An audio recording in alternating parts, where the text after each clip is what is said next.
মধ্যপ্রাচ্যের রণক্ষেত্র যেন এক উত্তপ্ত কড়াই, যার আঁচ লেগেছে বিশ্বজুড়ে সাধারণ মানুষের পকেটে।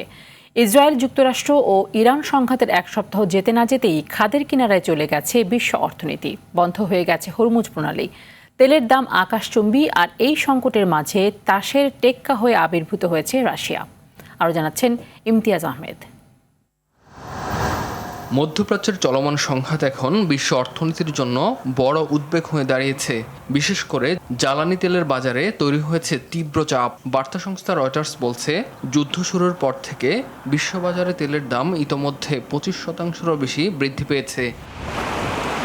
বিশেষজ্ঞরা বলছেন, চলমান এই সংঘাত যদিও দ্রুত শেষ হয়, ক্ষতিগ্রস্ত অবকাঠামো, সরবরাহ ব্যবস্থার বিঘ্ন এবং সমুদ্র পথে শিপিং ঝুঁকির কারণে আগামী কয়েক মাস জ্বালানির দাম বৃদ্ধি পাবে।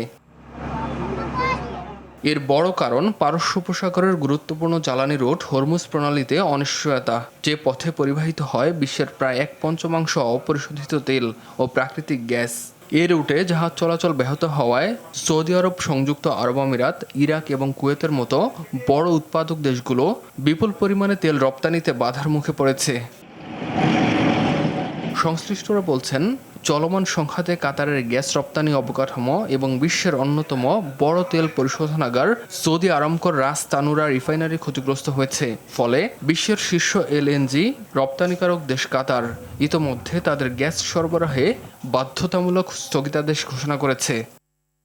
প্রভাব পড়ছে এশিয়া ও ইউরোপের জ্বালানি বাজারেও। এশিয়ার দেশগুলো তাদের প্রায় 60% অপরিশোধিত তেল মধ্যপ্রাচ্য থেকে আমদানি করে। ইতোমধ্যে ভারত ও থাইল্যান্ড জ্বালানি রপ্তানি স্থগিত করেছে। অন্যদিকে ইউক্রেন যুদ্ধের পর রাশিয়ার গ্যাসের বিকল্প হিসেবে এলএনজির উপর নির্ভরশীল হয়ে পড়া ইউরোপও নতুন করে জ্বালানি নিরাপত্তা সংকটে পড়েছে। এদিকে যুক্তরাষ্ট্রেও বেড়েছে জ্বালানির দাম। ট্রাম্প প্রশাসনের জন্য যা বড় এক রাজনৈতিক চ্যালেঞ্জ, কারণ এক সপ্তাহেই প্রতি গ্যালন গ্যাসোলিনের দাম 34 সেন্ট বেড়ে দাঁড়িয়েছে $3.32। এমন পরিস্থিতিতে সবচেয়ে বড় সুযোগ পাচ্ছে রাশিয়া।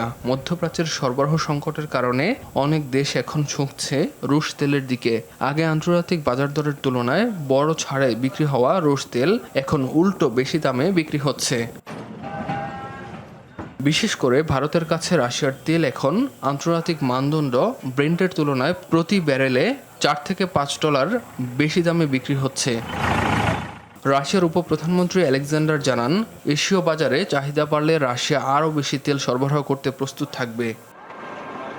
বিশ্লেষকরা বলছেন, মধ্যপ্রাচ্যের এই সংঘাত দ্রুত শেষ না হলে শুধু জ্বালানি বাজারই নয়, পুরো বৈশ্বিক অর্থনীতি পড়তে পারে দীর্ঘমেয়াদী অস্থিরতার মুখে।